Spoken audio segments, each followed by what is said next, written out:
change out the filter on your wet dry vacuum. All right.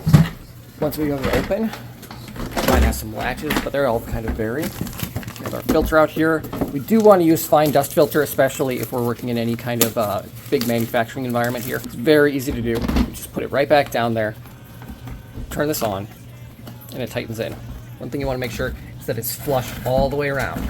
Otherwise, it's not going to stay down. See here, I can even pull this up, make sure it lines up. It's not going to turn anymore now. Very tight. Put it back down, lock it into place. Don't forget to like, subscribe, comment, share, and hit the bell.